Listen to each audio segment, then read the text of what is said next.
Morning, everyone. Welcome to Cardano Q&A. So we are fully in the midst of Project Catalyst preparations.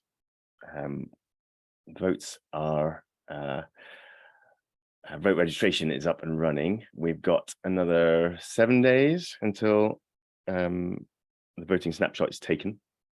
So I thought I'd cover today a little bit to make sure that everyone is able to register and get that process done and out of the way. There's a whole load of new tech that's being built up.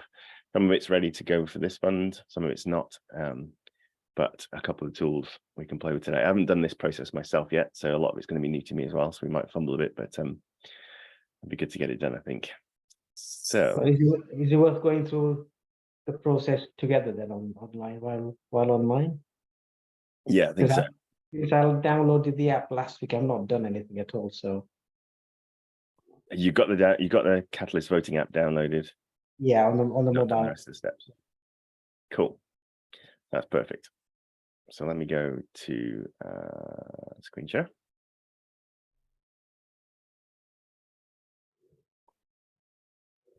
And yeah, I don't know what wallets each of you have. I guess we've got a mix of Eternal and Yoroi. Yeah, I've got Eternal. Euro, I've only got 4 ADA on it, so it's not worth it. No, okay. Yeah, I've got Eternal, but I've already done mine. Oh, okay, cool. So yeah, we'll just go over an Eternal then, and then maybe another time we can look at another one if needed. So I'm going to take this wallet here, my staked ADA wallet, and I've already installed the Catalyst voting app. So this describes the snapshot process will be happening on the 18th of the month, and that's when everybody's wallet positions across all of Cardano, their ADA balance is snapshotted, and then that ADA balance is translated into their voting power, and the actual voting process happens on a side chain rather than on the Cardano main chain, but your voting power is established on the main chain. So whatever ADA you have, aggregate, get it together into one wallet if that's probably going to be the easiest way for now still, and then use that wallet to do your voting. Or you can do a couple of wallets and manage 2 instances of the voting app to get your votes all tallied together. So go through to the next screen on Eternal. It shows us the Android app and the Apple Store download links. I've already followed those, and then you get to choose the pin for the voting app. So this is what you'll use to actually process your votes, tally your cast your votes in the app on your phone. So there's always a 2-pronged approach at the moment. This will change for the next fund, certainly, and there are signs of the tech looking fairly good already, which I can show you a bit of today as well. But I don't know whether it's going to be done for this fund. It might be. They're looking quite strong, but certainly for next one. So for now, though, let's just treat it as though we'll definitely need an Android app or Apple app for voting, and then you can use your desktop apps to register. So first, set up a pin. Let me try it. Oops, messed that up. I'll try again.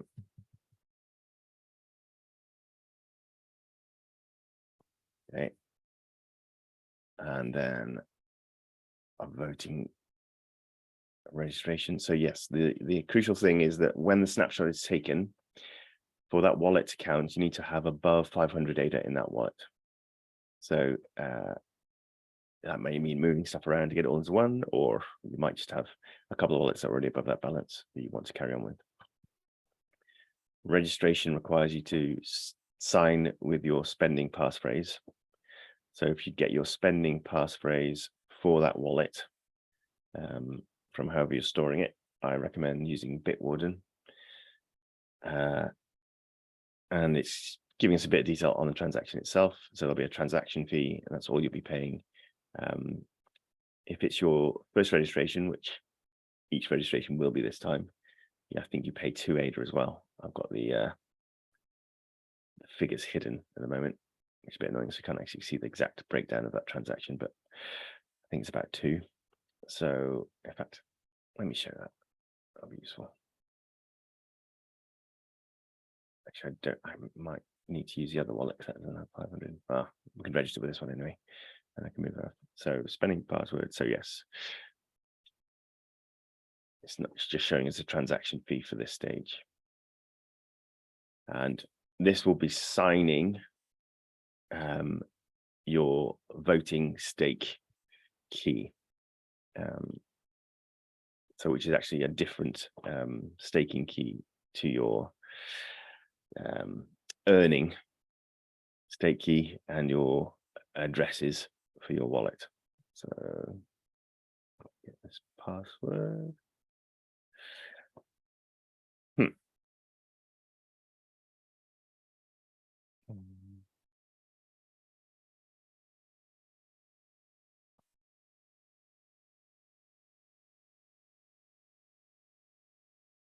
This happened last time. I think it's because I set up this wallet with a different spending passphrase to the one on my Linux install. So let me just check it on here on this wallet. Let's see if I can register with this one.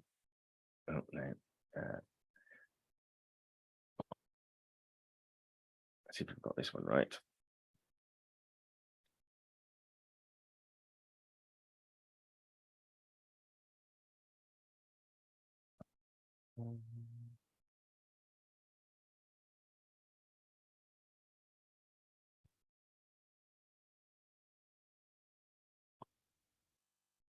Good, okay.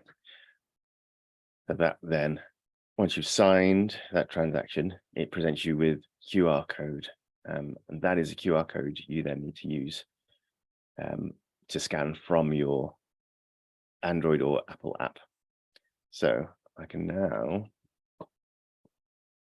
switch to sharing from my phone.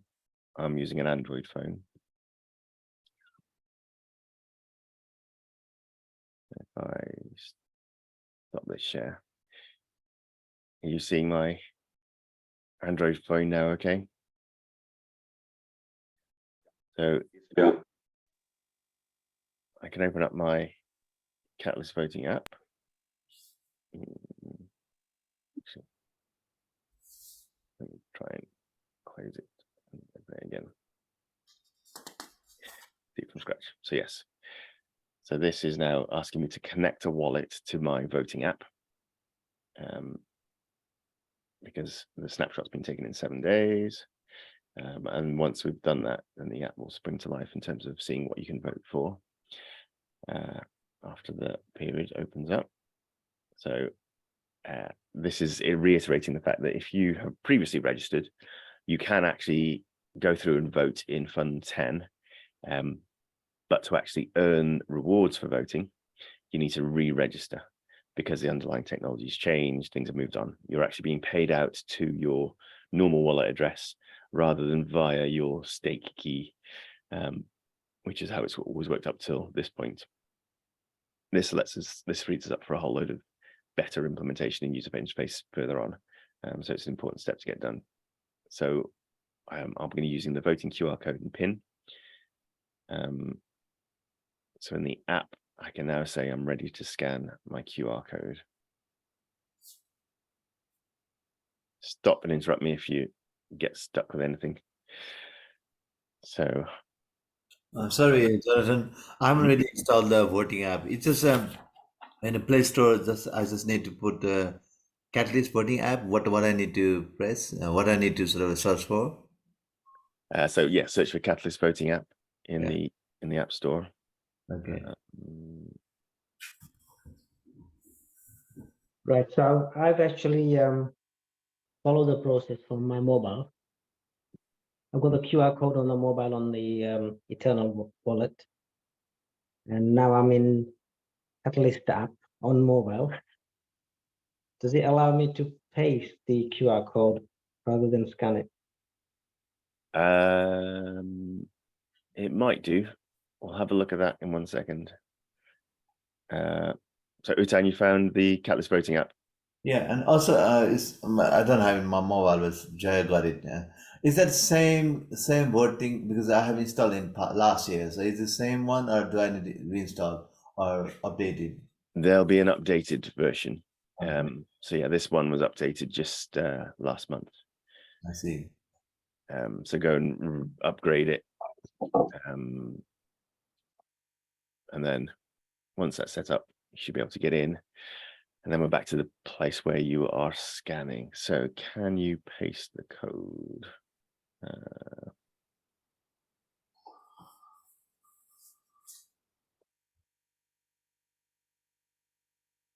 Don't know if we can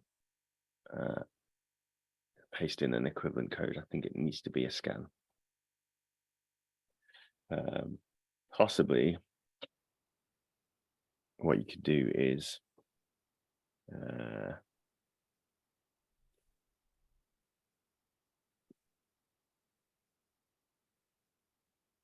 yeah, you can probably read. No. Yeah, see, one of the issues is that the QR code actually contains the secret key from your voting portion of your wallet. So you don't want to give you that key up to anybody else. And so it requires a showing of the QR code and a scan of it. And then you can keep that secure into yourself. So even me sharing my QR code on screen is not ideal, because actually someone could scan the QR code and get the contents of it out and use it to register voting again. So what I'll be doing is changing the well, I won't be voting with this wallet anyway, but if I wanted to keep it secure, then I would be re-registering after this a second time, and making sure that the spending passphrase and so on are changed on my well, even that wouldn't matter. So yeah, the lowdown really is just keep your QR code secure. So what you probably need to do, Dinesh, is put the Eternal app onto your desktop still, and then get that going and scan the QR code from there. I mean, what you could do is screenshot the QR code in the Eternal app on your phone if you haven't got Eternal on your desktop. Yeah. Then you could get that QR code scan onto your laptop somehow in a secure way. Probably have to be I don't know, if you've got Apple, there's probably like AirShare or something that you could do, or even if you've got a webcam on your laptop, you could then use that to take a picture of your phone showing the QR code. Right, I think I'll get onto the laptop. Okay, yeah, probably easier. So if I go onto the laptop and start again, will it give me a different code? QR code. Yes, probably. There's probably some kind of nonce within that. There'll be a different QR code each time you go to register. Right. So I best go back to the Eternal wallet and undo everything.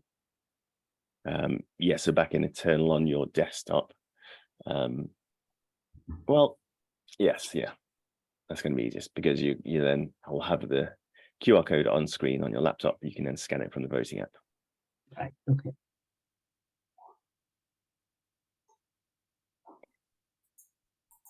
On 11. Sorry, Paul. You don't know if your mic's dropping out again. I said, come on, Fund 11 when all this is sorted out. Yeah. Yeah, I know. It would be a lot simpler if it was all from one device, but realistically, it's still requiring two at the moment.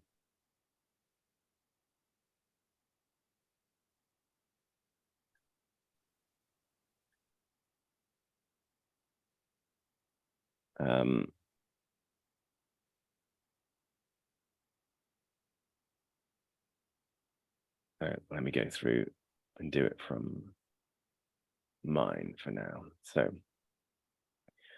I've got the QR scanning app up on my phone. Now if I switch screen sharing to my desktop again.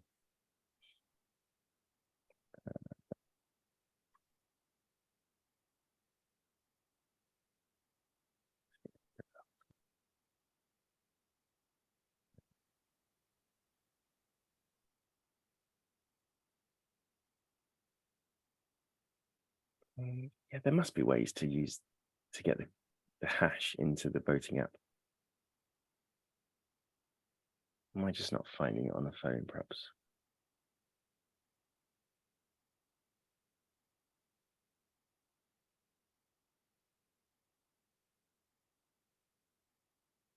I really can't see it. It's just the QR code.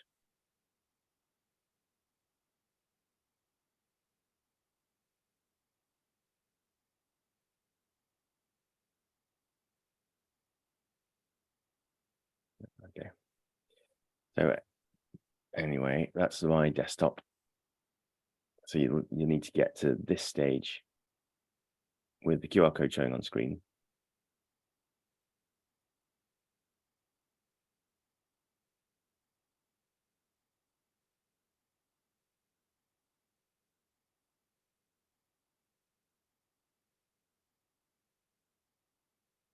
And the instructions here are quite important.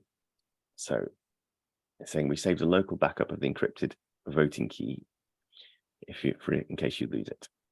This is only a local backup, so it will not be there if you lose your browser history, etc. So we advise you to copy this onto your storage elsewhere. So what I tend to do is take that QR code, store it as an image or in a PDF, and have that in a folder on my laptop that I can then use to reference for future funds. And you can have a shortcut to download the QR code here. So underneath it says download QR code as a PNG. I'll do that for now. Looks like we're still seeing your computer, back of your computer. Yes, so I'm just backing up the QR code. Oh, I've hidden it. Okay, so I have just saved it to the computer, which I can now open up another window. So that's my QR code. And then on the voting app, if I find my stop share button, I'll jump it back to the phone. So you just take this, where is it? That one. And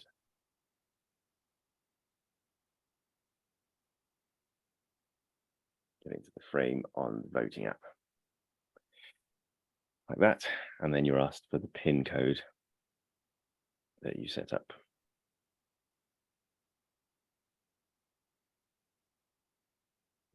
My mobile phone is not responding to this QR code. So it on- does take some careful positioning. doesn't it? You might find you need to zoom out a bit more. Sometimes making the QR code smaller on screen. Yeah, got it. It's done it. Got it. I have to zoom out a bit. Cracking. So then it's telling us we were able to decrypt the QR and the hash associated with your wallet, and we'll verify if it has a valid registration to participate when voting starts. If you successfully registered before registration close, when voting starts, we'll display your voting power and you will be able to vote. Good. So in theory, we're all set up now. And in fact, there is a beta version of a tool that will let us go and check our voting power already. So they're building out all this tech that's currently on the mobile device onto decentralized applications as well. Well, they're probably just really called web apps for now. But the plan is for all of this to have backends that anybody can build their interface onto. So you'll be able to register to vote from a community wallet. You'll be able to actually place your votes maybe on a community website. So instead of having to use the idea scale to scan all your to process all the proposals, you'll be able to actually browse them on Lido Nation and then actually go through and carry out your vote on Lido Nation as well, which would be really good, because then it takes the centralizing factor of a single entity having control of the user interface and actually opens it up to the whole community to build out. And that way we can have proposals being surfaced in different ways. There's no chance for one entity to dominate the voting by because there's always alternates available. Now it takes those alternates to get to a sort of a decent level of exposure to actually impact the results or impact the power that IOG has currently, but that will progress over time as alternative interfaces pop up. Then we'll be able to spread out that the currently centralized position of the Catalyst has within IOG out to all these other developers that are keen to get going, including myself, Darlington from Lido Nation and his team, and so on and so forth. So yes, that is the registration part of the app done. What we can now see as well, if I stop this screen share. So you don't want to press disconnect wallet now, do you? Or No, you don't have to. so you just switch off the mobile app. Yeah, so the in the mobile app, you're so for example, if you had two wallets that you wanted to vote with on your desktop, from your desktop, then you would have to disconnect your mobile app. You'd carry out the voting process, choose all your proposals with one with this wallet that you've just registered using the voting app. Then if you did want to switch over to then register to carry out your voting with the other wallet, for whatever reason that may be, then you would disconnect in the voting app, and then you would scan the other QR code for the other wallet. Okay. So you've got a QR code per wallet, and that's then that wallet is able to then vote with its snapshotted ADA. Now in future, what we'll be able to do is use the voting app or the whichever app it is, whether it's a web app or a DApp or a desktop app. You'll be able to actually say, I want to use this wallet and this wallet and this wallet, and put all the voting power, aggregate all the voting power from those different wallets into a single QR code. Yeah. And then you'll just use that one QR code to vote from now on. But from then on. But for now, we're still using multiple wallets, multiple QR codes, and you have to disconnect and reconnect the voting app to actually carry out the voting. So yeah, the situation is getting better all the time, but this is still a little bit of a hurdle to get over. If you do need to vote with multiple wallets, it's a bit of a pain still. So in fact, if you are confident with the command line, stake pool operators now have the ability to aggregate multiple wallets into a single voting app already, but that is only relevant to command line wallets rather than mnemonic based wallets like the DApp based wallets like Eternal and Yoroi and Giro and all the others, Typhon. So if I now share my screen from the desktop again, I can Jonathan, before we move on, just my scenario is I've got, in fact, frankly, I do have internal wallet in there. I've got two accounts, basically my account and of the Jaya's account. And in Jaya's account, there are multiple, like ADAs. Like some reason we have like quite 2 or 3 sort of like, like a post, almost like a group of like ADA allocated, so almost like three lot of 500 ADA, let's say. And the same goes to me as well. I've got like separate internal wallet. I've got also 2 or 3 lot. So how it's going to quite a pain, isn't it, trying to get each of 500 ADA portion, get a QR scan, again move on. And if you've got especially 2 mobile phone again, and it's quite painful again. So yes, yeah. So which is why what I tend to do is move all the ADA from those wallets into one wallet, or as few as I can manage. So some of the reasons for having multiple wallets are that you've got one in an ISPO, you've got another one maybe in so I use the Hazelnet bot, so I have one wallet assigned to that. I've got another wallet that I assign to the Extra Small Stake Pool Alliance to support their small stake pools in getting started, getting their first blocks minted. So all that ADA is actually sitting in various wallets. And when it comes to the voting snapshot, what I will do is move the ADA from those wallets into a single wallet. And then within, as soon as the snapshot is taken, so over the 18th of this month, and that snapshot will be taken, then as soon as that's been done, I'll move the ADA back into those separate wallets, and I can carry on as normal then. And that way. So wouldn't that affect the, because most of them in staking as well. So now I'm unstaking them because I obviously moved the, like ADA to one wallet and putting back. Wouldn't that sort of like have issue with the staking? That depends on the ISPO that you're in, the use case it's having, and when they do their snapshot. So for example, with the Hazelnet bot, they do so if you've got a certain amount of ADA in your wallet, then and that wallet is staked to their stake pool, to the Hazelnet pool, then if you've got enough ADA, 1 ADA, or I think it might be 2 ADA now per people on the Discord server that you're wanting to support with the Hazelnet bot, which is a Discord bot. You have 2 ADA per 1 person on your Discord server, then you get to use their software for free. So I'll keep adding a bit more ADA into that wallet, so that I've got enough ADA to get me access to that app for free, and I do that monthly. So in that case, in the middle of the month, it doesn't matter how much ADA is in that wallet particularly,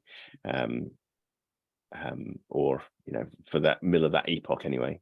It doesn't matter how much ADA is in that wallet. It's just when that epoch rolls round, I need to make sure that I've got enough ADA in there to pay for all the users that I've got, or to be, it's not paying for it. It's a brilliant system. I love it. But that's the only thing you need to be concerned with. So if you're looking at the voting snapshot, I think it's actually at a different time to the general Cardano epochs time. I see. So even in case, like, for example, if I put all this amalgam, all the ADA into one wallet, let's say I've got now, will turn out to 3,000 ADA. So would it be like voting would be 500 per ADA, right? So would it like account all those like 500 lot like 6 times, or would it be like suddenly it's just going to be like a 500 ADA per wallet? So if you put all the ADA into the one wallet, then so the snapshot will be taken, and you'll have like, I don't know, 2,000, 5,000 ADA in that one wallet. The snapshot will be taken, and that's then your voting power. And so after that snapshot is taken, you can move the ADA back to the other wallets again. So 500 ADA per, let's say I'm getting 500 for 500 ADA, I'm getting certain ADA, right? Because of voting. So it's 2,500. If it's do I get like another like 4 lot, something like that? 4 lot of ADA for voting. So because so let's say for example 500 ADA for when I vote with 500 ADA, I get certain ADA for voting right. So for example, if I have 1,000, do I have the rewards? So you get rewarded for voting. So the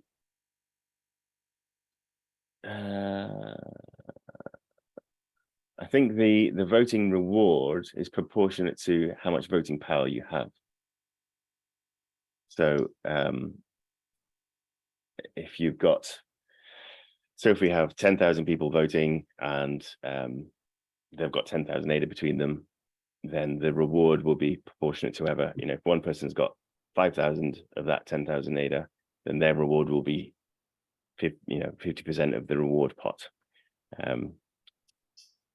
And so it's proportionate. So it doesn't really matter how many wallets you're voting with, just how much your voting power is. I see. So even if you've got it split between multiple wallets, you'll still be rewarded the same amount in total as if you had a single wallet. I see. Yeah, good question. So we can see here that the Cardano epoch, so it's every 5 days, the mainnet rolls round, and the rewards are distributed for staking. In the voting app, have I still got a screen share going? I don't think I have. Let's try again.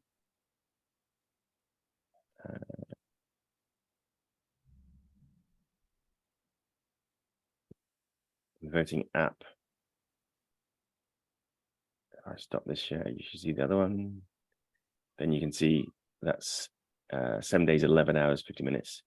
And so there's a time difference. There's a window where between when the epoch snapshot's taken and the voting power snapshot is taken. So if you want to manage it, moving ADA around between wallets, then you can just check these times and then move them accordingly. So 7 days, 11 hours and 50 versus 2 days, 12 hours and 34.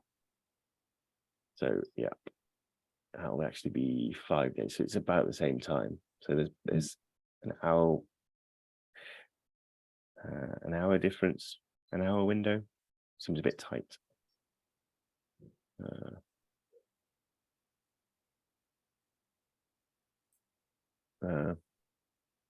Yeah, I'm sure that's been wider in the past, but or maybe I'm a day out. Let's do the maths. So we've got 2 days, 7 days. No, it should be the same. Yeah. Yeah, it only seems like a bunch of maybe 12 hours difference or thereabouts, realistically, between the epoch. Is it 12-hour difference? Because you've got 7 days on the vote. And you're taking off the 2 days and whatever. It'll be 5 days. So the Cardano epoch, if we added 5 days onto it, then it'll be, because that's the epoch length, then it'll be pretty much the same. There won't be an hour's difference between the voting snapshot and the epoch rollover.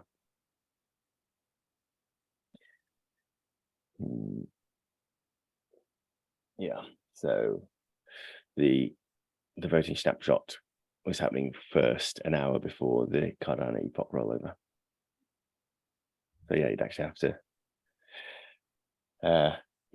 if you wanted to make sure that your money, your ADA was back into the various wallets to be valid for the next epoch snapshot, you'd have to get them over. You'd have to get the snapshot done, and then spend the next half an hour moving the ADA back again before the epoch rollover happened. I'm sure that window's been bigger than in the past, but yeah, a bit tight, but you could do it. How long does the voting last for then, Jonathan? How long from once it counts down to 0 do you have to? Is it days or just hours?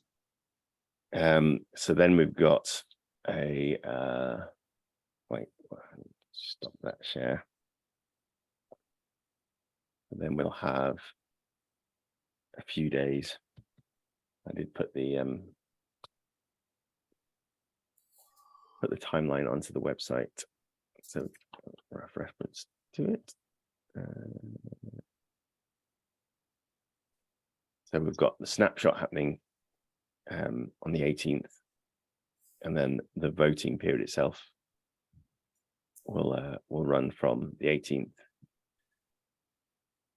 No, sorry, the voting period will run from the end of the month. So we'll register for vote, and the snapshot will be taken on the 18th. And then there's a week, 2 weeks till the voting period starts. And then there's 2 weeks of that voting period when it will end. So we'll have to get our votes done in the first 2 weeks of September. And then it'll end. And the votes will be tallied at the end of September 21st. Cool. So one of the new tools I wanted to show was this one. So this was just demoed for us on the Catalyst Town Hall on Wednesday. Stephen, their new head of architecture for Catalyst, is going great guns on getting the stuff spec'd out and getting built. So this is their first tool that is looking good. Now it's saying testnet up here, so I don't actually know if this will work for mainnet registrations. I was hoping it would, but I've seen testnet in there. I'm not entirely sure. Let's try it anyway. So this will allow you to actually check your voting power. So if I do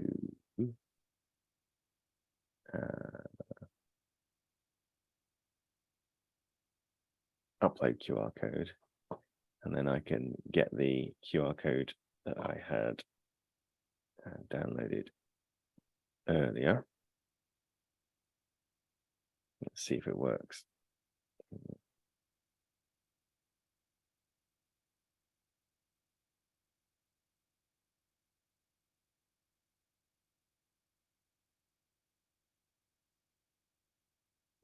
I have a valid registration, but we're not able to find you in our list of registered voters. Please make sure you're using the QR code from the most recent registration.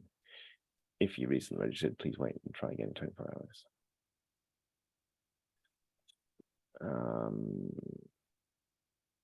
I don't know whether that is down to the fact that it's testnet versus mainnet. I don't know if I'm going to be able to answer that question now. Because that should be telling me I have 1497 vote power,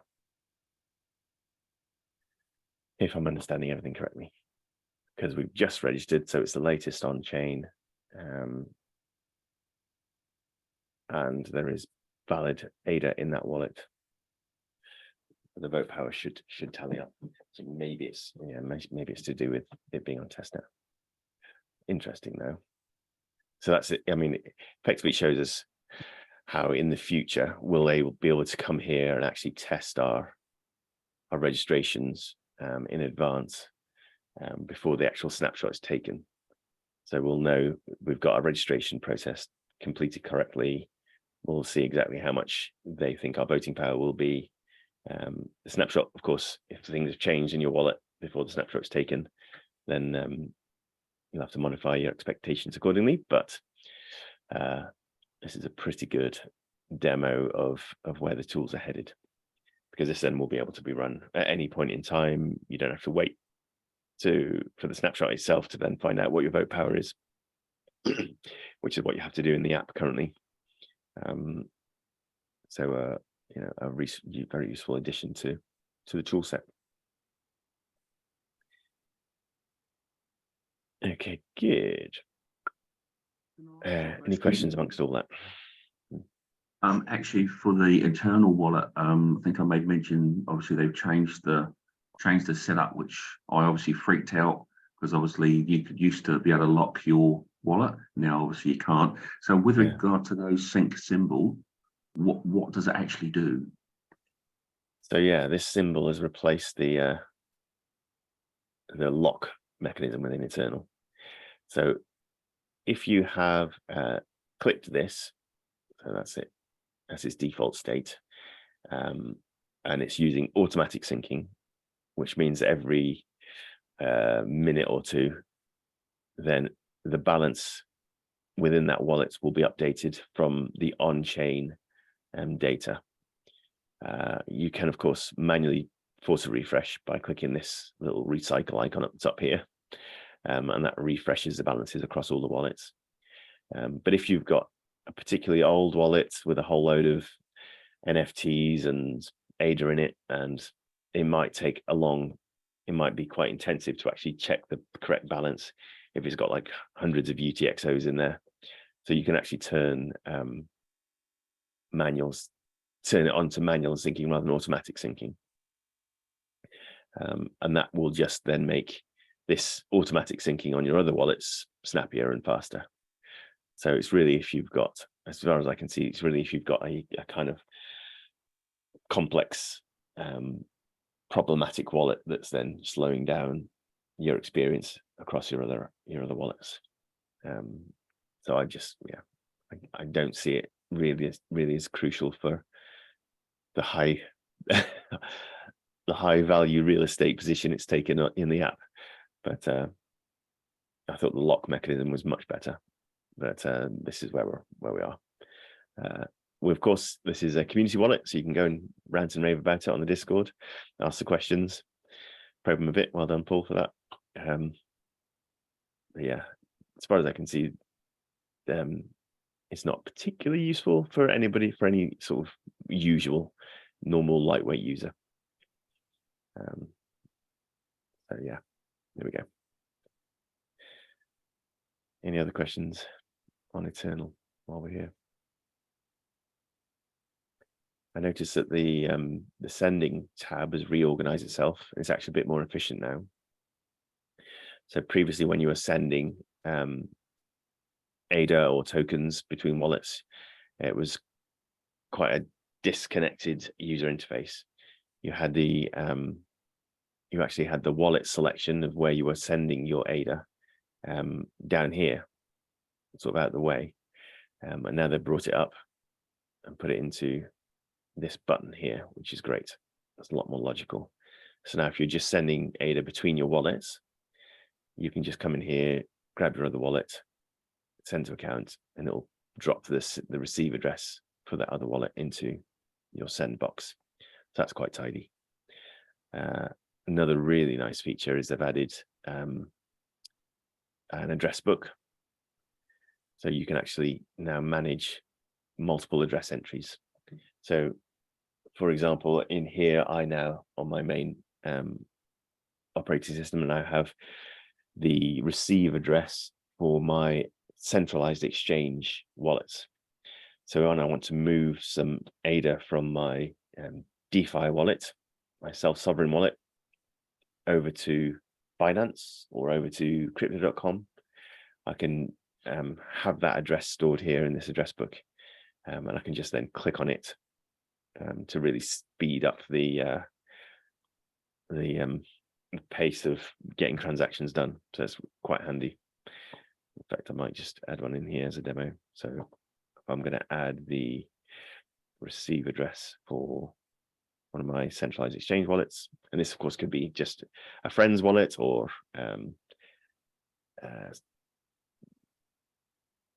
someone you're working with. So I want to enter a name for the bookmark. This address is, I think this is a crypto.com one. Ada. I'll drop the address in there, add. And now when I want to send money to that wallet, I can go to my address book and pull that address in there quite quickly, which is a very nice feature. It's also put a description for it up here, which is really good. And of course, you can still then select other wallets too. And even when you're sending wallets, sending ADA or tokens from within a wallet to that same wallet, which is something that I've actually had to do quite regularly, annoyingly, because it shouldn't be an issue, but some of the decentralized applications struggle with ADA and NFTs being in different UTXOs, even though they're all sitting under the same address, same wallet address. Sometimes you need to move ADA between. So a typical use case for that crops up is when the collateral, which is a unique UTXO in that wallet that has nothing on it other than ADA, and it's typically a minimum of about 5 ADA that's needed on there. The Eternal wallet is able to set that collateral UTXO up for you. But like there was a scenario yesterday, in fact, where that had said it'd been set up correctly, but when you actually looked at the UTXOs, it wasn't there. So there was just a confusion between the user interface in the wallet and the actual UTXOs stored in the wallet itself. So if I go to account and then UTXO list, you can start to dig into the nitty gritty of the wallet.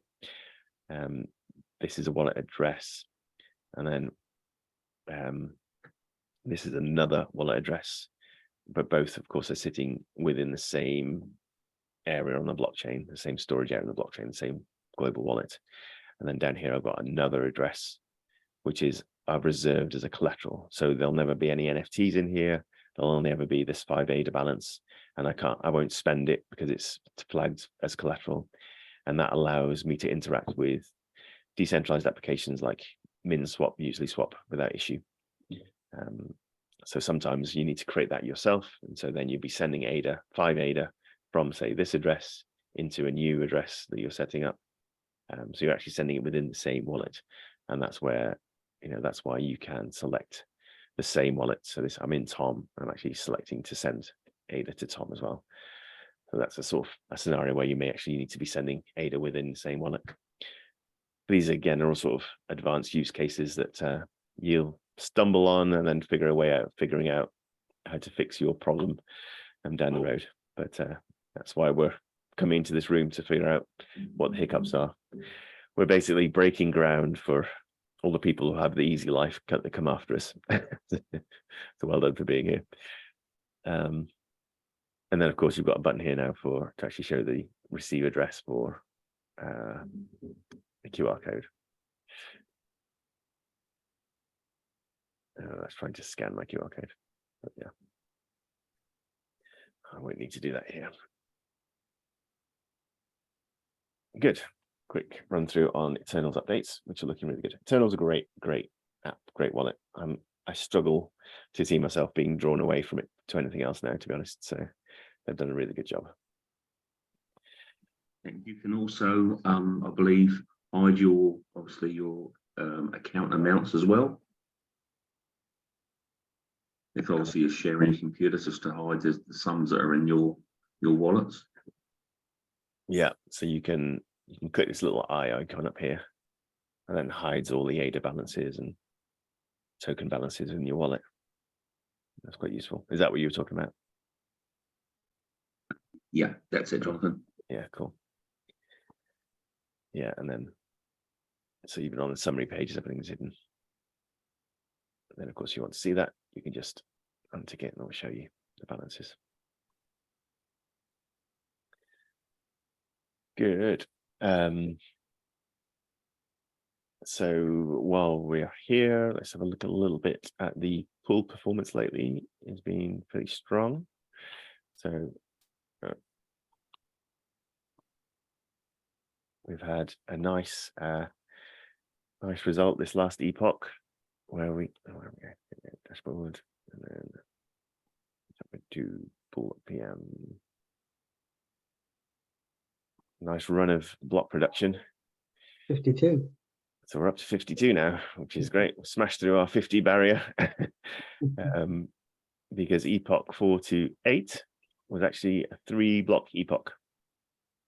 So within that 5 days, we minted 3 blocks, which is only the second time this ever happened to us. That was nice to have.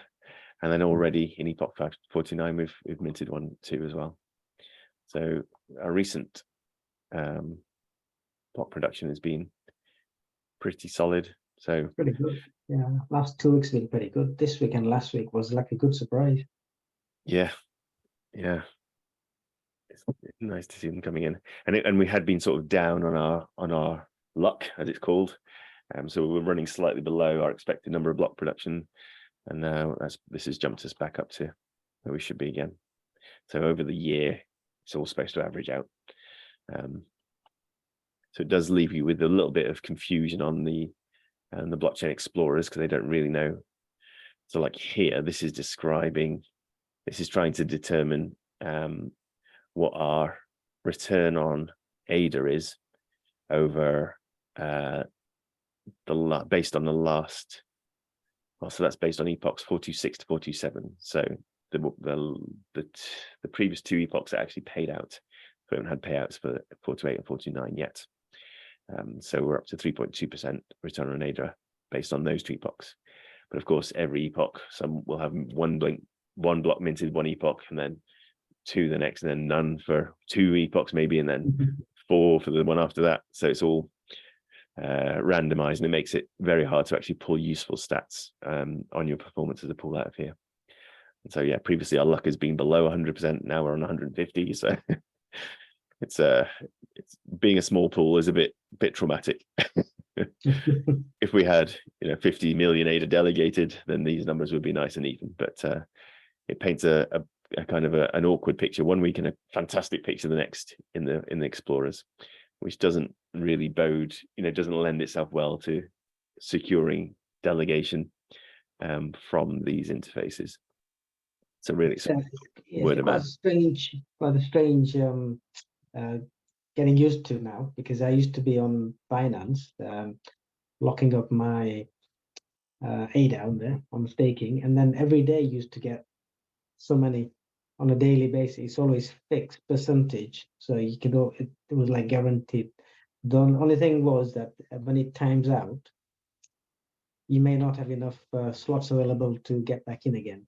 So if you take a 30-day stake, after 30 days, that you may not be able to get back in again on that same percentage, or 60 days or 90 days. So experience on a big exchange like Binance on staking ADA, getting ADA daily basis to a pool when it's a 0 sometime, and then suddenly it's like a big jump. It's getting used to a different experience. Yeah, it's not. So you're being a victim of the ethos that you have in supporting a small pool. So yeah, you could jump to somebody like ADA for Good, who is another great pool, but he's sitting near the saturation level, and then your payouts will be really regular, because fully saturated pool, very solid block production, and so your payouts are small but regular. In a small pool, you do have that kind of roller coaster of small and big. Another way of sort of replicating some of the joys you experience in centralized exchange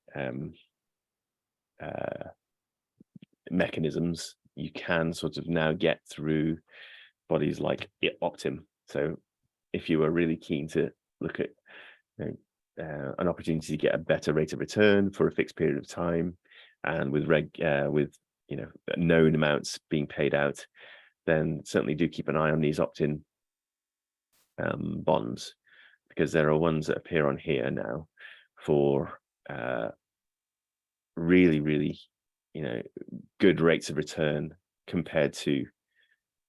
So we're almost kind of entering into the period where we've got liquid staking as the main Cardano staking mechanism, where you've got no lockup, you've got no slashing, you've got a reasonable rate of return, 3.5% APR. You've got you can spend it at any time, so it's really beneficial and liquid. On the other hand, you can have more centralized exchange type approach, which is locked for periods of time. You can't spend it when it's in there. You can't get it out early, but in return for that, you get a higher rate of return. So on here now, Optin have got several bonds showing up for 7%. It's quite common. So then the periods of time that they cover tend to be shorter. So this is for a maximum duration of 18 epochs. So can't do the math in my head. 18 times 5. 90. So that's 3 months effectively, or this is a 6-month one. And they've got good rates of return. And so you can actually say, okay, I'm going to take a portion of my ADA, put it into this bond.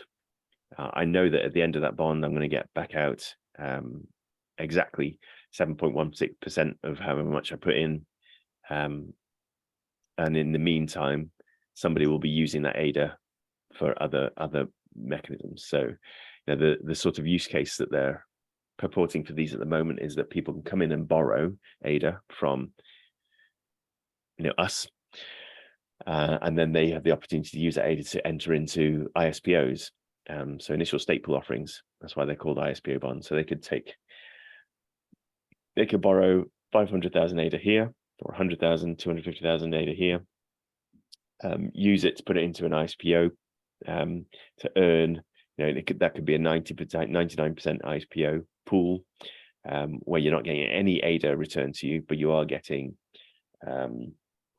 fluid tokens or liquid tokens, or MELD was the first one. You could be earning those tokens back because you believe that the tokens you'll be earning from the ISPO will actually be of more value than the ADA, because they're a smaller cap token. And so then when the duration of the bond plays out, you'll have enough of these ISPO tokens to convert back to ADA to pay down the interest. Well, in fact, you pay the interest as it goes along. You, as a lender, you get paid out right at the end. But this is sort of the more complex economics and financial mechanisms you can get involved in to try and maximize your return. So I've taken part in one of these bonds with a portion of my ADA holdings, and the rest I put into, I just keep with fluid pool. So I know that when they're in fluid pool, I've got access to them. It's nice and fluid and liquid. When they're in this bond, they're locked away. I can't get access to them. And so I'm uncomfortable at locking all my holdings in a bond, but a portion of them, I'm happy with that. And really, the only risk to doing this is if you think the price of the holdings you put in there may go against you. So if I'm lending 10,000 ADA into a bond, and the ADA price actually has, the SEC comes against us, actually raises a case against Cardano, and the token price drops, then actually it's locked up in that, and I can't go and at the end of it, I'll be earning more ADA, but I'm still going to be holding the ADA that I've lost faith in because the market's turned against us or something. I find that extremely unlikely, and I'm very confident in ADA's future. I think our price is really repressed at the moment. We're right down at the bottom of, we've got a long way to go back to our all-time high, and I think we'll achieve that very easily. So it doesn't concern me, but these are the sorts of thought processes you really should be doing as part of your your own research, your due diligence on any investment you're getting into. But yeah, these bonds are solid and they're picking up pace. There's now a lot of them out there. So we've got 11 pages of these bonds now, whereas previously there was only 1 page with mine on it. So That's a lot there. yeah, so a lot of opportunity, and the ones that are on the dashboard are the ones that are open for getting involved in. The ones So that where it says on the right hand top right, where it says 100 ADA, is that the price of the bond on the box? Say on the box down, yeah, say that box there, it says 500 ADA. So I think that is the size of the of how much ADA has already been lent to it. So so let's see if we've got any more. No, we haven't got, they've all got 100 ADA in there. So well, this one's got 500. So what we really need is one that's partially funded, so you can actually see right here. So this one. So this one has got 30.2 thousand ADA has been lent to that bond already. Let me show the details, that might show better. So when it says 3.02% funded, it means So they're asking for, the 1 million. borrower said, I want 1 million ADA. Anybody can then come in as a lender, and so far 30,000 ADA has been lent to that pool. Now the ADA that they've lent is locked up in the smart contract, but they can, until that has reached the full balance of 1 million ADA, anybody in that can extract their ADA again. They can pull it back. So if you put say you're going to lend 10,000 into this, you think it's a good rate of return, you're willing to get involved in it, but you want it to happen in the next 2 weeks, say. And so you can say, okay, I'm going to put 10,000 in. I'm going to see if everybody comes in and joins me, and we hit the threshold, and then the bond will be triggered and converted into an actual on-chain bond. In which case, at that point, your ADA will be locked up. Your 10,000, you won't be able to get it back again until the term of the bond matures. Okay. So you've got to wait 72 epochs to get your money back out again. If, however, after the 2 weeks, it's reached 70%, it's a bit slow, there are other more attractive bonds out there, you don't think it's going to hit there, perhaps you want to change your mind, move to a higher rate return, there's something come on the market, then you can still extract your ADA out until it's actually hit this maximum. So this 30.2K is one to keep an eye on. So I don't know how long this has been up on the site for, but it's only hit 3% of its target. So maybe it won't get there, maybe it's going to get in, or maybe it's not. And it's it's at 5%, offering 5.4% return, which is still a better rate of return than Cardano's liquid staking, but it's not as good as some of these other bonds on here, like that can be offering 5.85 or 6.57 or 7.2%. So you may want to say, okay, let's get into one of these instead. No, you can't do like liquid staking and also bond as well, right? You can't do the same thing twice. That will just No, for the liquid staking to work, you have to have the ADA in your wallet. So if you're putting it into a bond, it's going out of your wallet. So it's leaving your custody and going into the custody of a smart contract. So you're sending your ADA away from your wallet into somebody else's hands, effectively. Now, in this case, somebody else's hands are in fact a predetermined on-chain smart contract.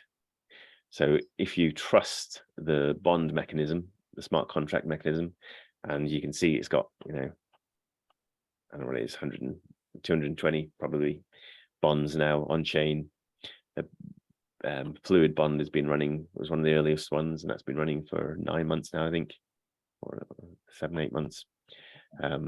So we've got a good history of those smart contracts being robust and solid. So if you're participating in this platform, you know it's got a history of not being exploited or anything like that. So you're in fairly safe hands. But you're letting go of your ADA and giving it over to a smart contract. So it's the same sort of scenario really as working with a DeFi platform,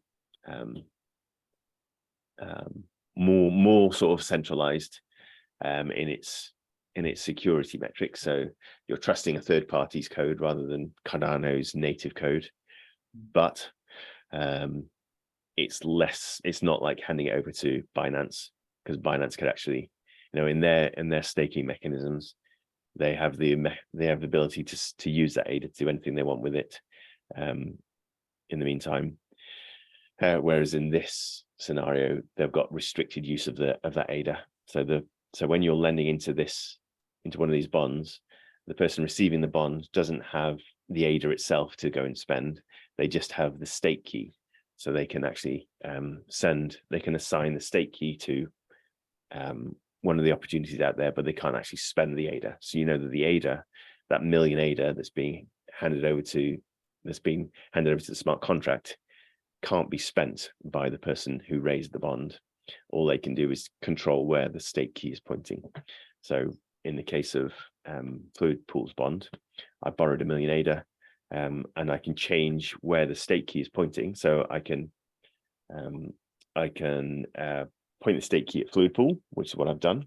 So the Fluid Pool has a good chance of minting blocks, or I can point it to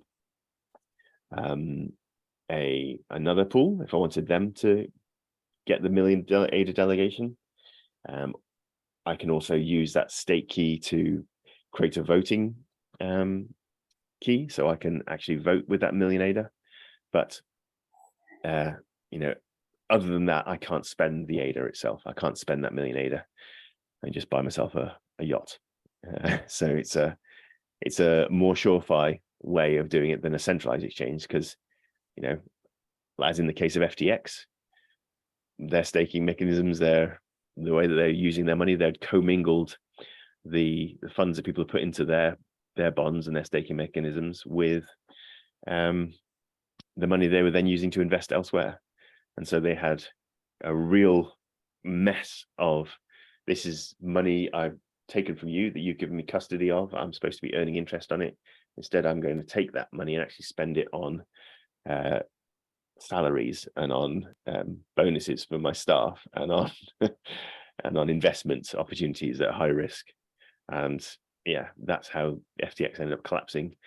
And I'm just absolutely staggered at how little actions are being taken against the founders. They seem to be having cases dropped against them left, right, and center. They're paid off politicians, and the politicians are, den of vipers. I'm not going to get into it, get annoyed. Let's look elsewhere. So yeah, don't do centralized exchange stuff. Waste of your energy. Put it into DeFi, or at least we can control things a bit better. It does take a while getting used to DeFi, I must say. Yeah, it's a huge hurdle to get over and into. But the rewards are huge. I'm not just talking about financial returns. I'm talking about societal change. If we can actually remove economic policy, the printing of money from the hands of fragile and frail humans who are have all got an agenda, we can take it out of the hands of those decision makers and put it into the hands of the collective. We all agree on the economic policies that we want to see, which is what we're doing with smart contracts. There's a policy written about the rate of distribution of ADA, and that now can never be changed. So we know that when we're buying into ADA, we know that there are 48 billion tokens. There'll never be any more. Is that right? I think I've said it right. And they're being released So we know that in 14 years or something, they'll all be out, and that policy can't be changed by anybody. So you've got then trust in that mechanism, whereas with your British pounds or your Swiss francs, the central banks in those countries are determining how many Swiss francs there are in the world, how many British pounds there are in the world, and they can add to that whenever they want to, and that then decreases the value of the money in your pocket. So moving away from that into a more stable, mature mechanism like the DeFi space is a good move for humanity, not just for the rate of return of an individual human. So that's why, I'm in it. Good. So a bit of a rabbit hole there. Now, one of the other things I wanted to talk about was I have been talking recently about milk, M yield, Snow tokens, M vouchers, which are all related with Opt tokens. Now there's Li-Fi as well, which are all related to the Muesli Swap team and their platforms, the technology they're building out. My position on them hasn't changed, but there was a controversy raised in the community in the last couple of weeks, and effectively the token price has been negatively impacted quite harshly very quickly. so there was, if you're still confident in them, there was a great buying opportunity, or it was time for you to, if you're already a holder, it's time for you to get scared and look for an exit. So the controversy really had been known about for the last couple of years, and that is typical of controversies, is in that it could easily be a known mechanism or a known fault that has been in place for a long time that suddenly hits mainstream news. In this case, it's not mainstream, it's the alternative news of Twitter, and reaches a critical mass where it suddenly goes viral and everybody's looking, talking, and shouting about it, and that causes a shift in price, because ultimately token price is entirely correlated with human emotions and not anything other than that. Even in DeFi, it's the same in nation states, currencies, DeFi, banking. The foreign exchange market is all based on human emotions, so it is unpredictable at times. In this case, the controversial issue was that when you are using Muesli Swap's order book process, so if you're coming in to do a trade on Muesli Swap, I've talked about the DEX aggregator in the past, and how it can look across multiple exchanges to find the best price and to give you the best deal when you're using the DEX aggregator. That is still the case. That is working like a typical and understood traditional automated market maker. And within everybody's understanding of how market makers work, these other exchanges on Cardano or elsewhere, like Uniswap, PancakeSwap, they all use a mechanism called slippage. And that slippage is a setting that you will have seen before, where you can choose a percentage of how far you're willing for the price to slide from the price that you want to buy at. So that price can change by 1%, and if it changes more than that, then don't carry out that order. If it's less than that, then just get me the best price less than that 1% slippage. And that's the mechanism, and understood how it works everywhere. Now, the user interface has been updated since this controversy was raised, because Muesli Swap have a second mechanism that is a percentage rate that applied only to their order book mechanism. So this slippage is still fine. You can have that set to 1%, 2%, however you like to operate your slippage tolerance on exchanges. And that's the rate, the slippage rate that applies to anything here. So to Muesli Swap's liquidity pool, to Vi Finance, MinSwap, Sunday Swap, Ring Riders, all of these guys are using based off your slippage tolerance as set in this one here. They also had a new, not new, but they had a mechanism down here for an advanced configuration that appeared sometime in the last year, 18 months, with an independent slippage setting on it. So the language has all changed. So previously it was saying slippage as well, and it had this percentage rate, and it was on a range of 0% to 10%. So you could actually have a setting in here that was a second slippage rate, as it was called, just last week, that would apply to your order book swaps. So an order book is where somebody's willing to sell their ADA for this much price, somebody's willing to buy it at this price, and when those two match, then the trade is executed, and order book is useful because it's exactly the price you're getting in advance. Now you can MusicSwap right from the very beginning explained that they also had a mechanism in here for slippage, as they were calling it at the time, that let you set a percentage rate on that, so that would apply to their order book mechanisms.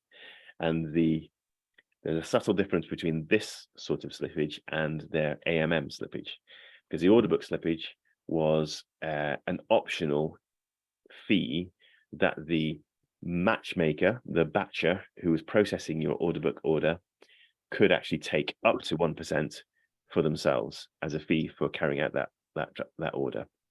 So there is a list of batchers that MusicSwap work with that supposedly is public and chosen from good operators in the community. I've never seen the mechanism for actually getting onto that list. I don't know who's on it, and it's all a bit obfuscated as to who exactly and how exactly that's working. But those batchers, certainly MusicSwap themselves are running a lot of them, and there may be some other people in the community running them as well. And so that optional fee that you're setting down here, they can actually take it all for themselves and keep, or they can just give you the best price according to what the order book matching is.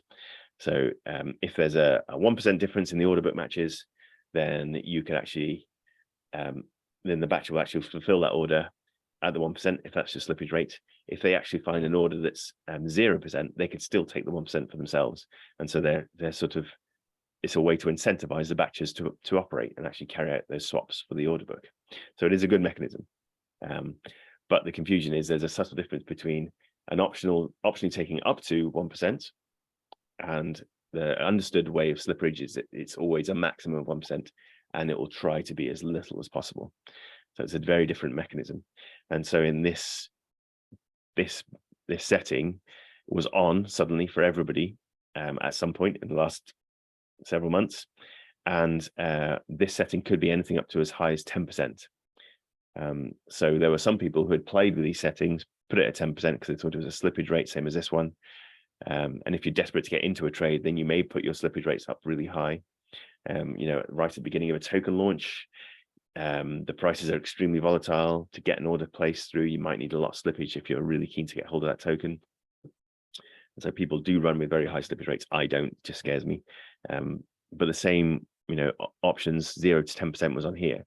And so some batcher was creaming off 10% of every order that went through it, which is, legitimate. It was part of the smart contracts.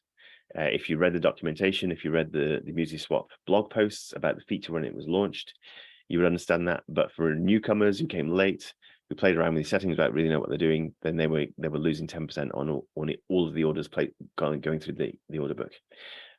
So that's where people start to get annoyed, shout about it. Twitter Spaces then got spun up, and the community went into full-on rant mode, and that's why you saw this massive drop in price. So effectively, the milk price went up from a peak of 21 ADA per milk down to a low of 7, which is crazy 66% drop in token price. Now to me, I knew about that. I found the setting was on for some reason. Mine was on at 1%, and I was sure I never turned it on. So I was a bit put out by that. So I might have lost some ADA in some order book trades over the last year, but realistically, it's going to be between 0 and 1%. So I might have lost out on each trade. So it's a very small amount, and I do believe in incentivizing the batchers. That's a good thing to do, because if someone's not paid, then they do a bad job. If someone is paid, then they're going to do a good job. But yeah, still, it raised a furore, price tanked, but the underlying mechanisms are all exactly the same as before. Nothing's changed other than the language used on this settings page now. So now it's a matchmaker premium is being declared more like a tip, a premium that the batchers can take. There's a bit more description that takes a bit more care in describing it accurately. So yeah, all in all, it's okay. So that's one thing you might want to do, is just to go into here, check if it's on. If it's off, that's good, but you can turn it on and set that to 0 and turn it off, and you should never have to worry about it again. That's all I'd recommend you doing. And it looks like the price is going to just bounce and start its climb back up again. So we're already back up to 11. So from 33% to 11, 50% drop. So we're still, half the price we were just a week ago, but that's fine. And all that's really done is shaken out anybody who's not really understanding the fundamentals of the tokens and the project and where they're wanting to take it. And the PR, the press management was pretty bad, but that's what you expect from a technical team, really. We're all geeks. Don't know how to handle mass manipulation of the populace.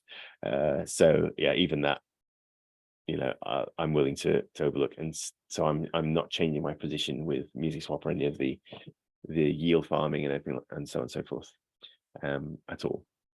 I'm still, anything I'm earning from yield farming, I'm taking it away and putting into another part of my investment portfolio, or spending it. But yeah, that's just a bit of news. That's the reason for the price drop. You can, do with that information as you wish. But yeah, I thought that was worth mentioning as a counter to some of my positive discussions about the team from the past couple of years, because I do really like the team and I've been talking about it for a long time, and my opinion hasn't really changed. There we go. Any questions on any of that? So can you actually Sorry, Paul, a bit too quiet. can you actually set both of those at 0, the spread, or you just set the bottom one at 0 and that's it? You can set this to 0 as well. What it will mean is that there's a much stronger chance of some of your trades never getting placed. So so if you've got 0% slippage, then your trade will only go through if the price moves in your favor. So if you're finding a whole load of trades just aren't ever getting filled, then it's probably because you've got 0% slippage on this AMM slippage rate. So yeah, the default is 1%. I'm happy to leave it at 1%, and it will always try and get you as close to 0 as possible. And that mechanism is still the same. So it may, the worst case scenario is at 1%. Best case will be 0% anyway. So if it moves in your favor, you get 0% still. If it moves against you, away from you, it still gives you a 1% chance of getting in on that trade. And if you're placing a trade, you probably really want it to go through. So 1% slippage is not a bad thing for me. And you can increase that depending on your risk tolerance. But 1% is the default, and that's where I'm happy at. But yeah, you just set that to whatever your preferences. If you're not, if you don't mind either way, if you're trying to, just so say you've taken something from yield farming, you're looking to extract that out into ADA again. So you've got some milk tokens that you're trying to sell for ADA, then it may be that you set at 0% because you don't really mind if it goes through now or if it goes through in a couple of weeks' time. Just bear in mind that if the price moves away from you and keeps moving, because you end up in the in a bull market, then your order will never go through. And orders you place will have, certainly as the bull market hits and the price just starts to really rise, then chances are your orders will never go through if you're on 0%. So if you find that happening, then give it a bit of slippage. Is what I tend to do. That's great, thank you. Cool. Okay, good. So we're hitting the hour, so we've covered a bit on Catalyst voting registration, the checking the balance of your voting power, which didn't seem to work as I was hoping, but I'll try and get some more news from you for next week. And we had a look at the countdown on the epoch switchover versus the voting power switchover, and a bit on the pool performance, and a bit on opt-in bonds, and then a bit on the Musi swap controversy in the last week. I'll put all those links into the Discord server as normal, and you can pick them up. And I will try and get this recording up as quickly as possible. So if you haven't got your voting registration done, you'll have it as a handy guide. This one was more useful than last week's, even, which I promised to get up and still haven't done either. But yeah, I'm working my way through them. Good. Any last questions, or should we wrap up there for the week? Got 2 or 3 things I picked up on Cardano this week. I just quickly mention that Cardano. So the YouTube video on Cardano hackathon launched yesterday. Okay. Yeah. The other one was I heard that the ADA circulation supply has been increasing quite a lot, so which may actually be one of the reasons keeping the price down, because if the projects aren't growing on the because of the lull in the market, the supply is increasing, then the price of the Cardano ADA coins will naturally stay lower. Yeah, that's true. Thank you. Yeah, Muesli Swap I picked up, and you mentioned that. Meld, are they going to do some sort of an ISPO or ICO or something similar to that effect? They've done their ISPO. They were the first ones to do it on Cardano, so that started a couple of years ago. They have now. Their plan was always to be sort of multi-chain, interoperable. They did a huge fundraise. Their ISPO was massively successful, raised a whole load of money, and they've built up a strong team, and are now sort of starting to roll out some of their tech. So they've got a wallet now launched, and they're doing some releases, like they've just done a bank manager NFT. So if you want to look at, in fact, let me share screen again. If you want to look at the Meld app, I think it's now public. Yeah, so you can come into here, app.meld.com, and actually create your own app. And within the app, you can see your balance of tokens within this particular wallet, this Meld wallet. You can also load in the balance from other self-sovereign wallets in Cardano. So you can bring in your Eternal wallets into it, for example. And you can also show balance of wallets on other chains. So they're working with, oh dear, is it Aave or Arbitrum or something? I've forgotten the other chains they're interoperating with, but their tokens and their lending platforms and their staking rewards will all be multi-chain. So actually they're creating a sort of little microcosm that will bring in a whole load or mingle a whole load of funds from multiple chains, which is a really good thing, because that's where we need to get to if crypto as a whole is going to, you know, be able to work globally. We need competition in every area. So if you're looking to look at Meld as an opportunity now, there's no sort of ISPO you can get involved in, but their token is available for sale, so you can just buy it secondary market. You can also look at their NFTs, which are still up for minting. If you had participated in their ISPO, then you can actually claim a bank manager token for free effectively. So we went over that in one of the previous videos. Yeah. So that should be up on the site. And there was a raffle for a gold bank manager FT as well. That's finished. So really, you're looking at the token itself, where you can get hold of it.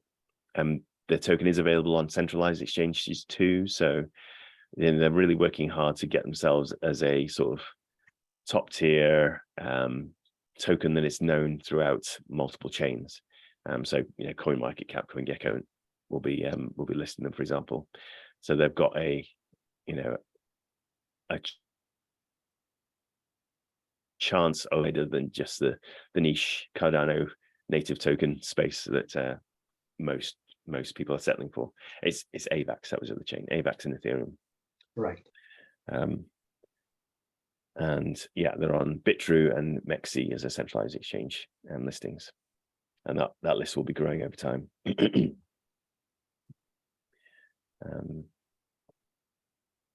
Okay, thank you. Yeah.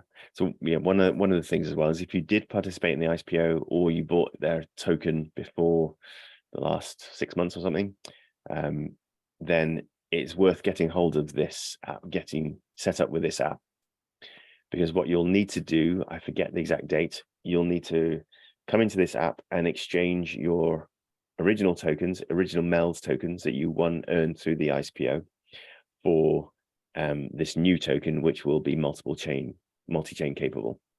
And the difference between the two at the moment is that the old one's got a gray icon and the new one's got the pink icon.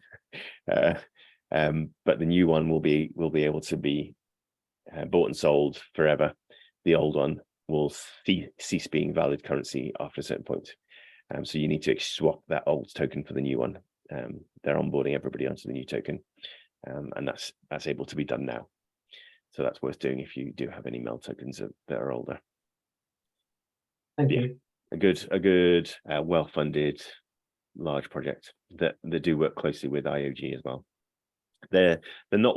No, I don't think they're really well loved in the Cardano community because they raise so much cash, and now they're talking about multi-chain. You know, and you get all your degens who are fully Cardano maxis. Not too happy about that, but yeah, I try not to consider myself one of those. And yeah, I still think Meld is a good project with lots of opportunities ahead of it. But yeah, we go. Thank you. Yeah. Good. Yeah, and if you want to drop a link to like the hackathon or anything like that into Discord, that'd be really good to. Oh, right. Okay. To see too. It was yesterday late in the evening. Yeah. Okay, so it's actually happened already, is it? Yes, it has. Okay.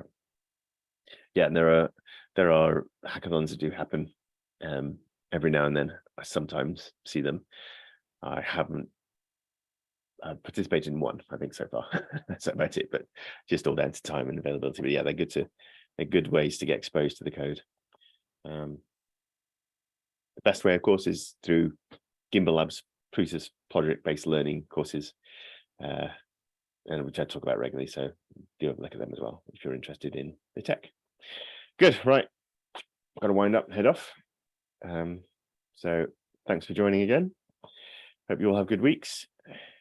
Hope your voting registration goes well. And if you do want to have a go and play with this, do have a play. And if you get different results to what I just had, let me know.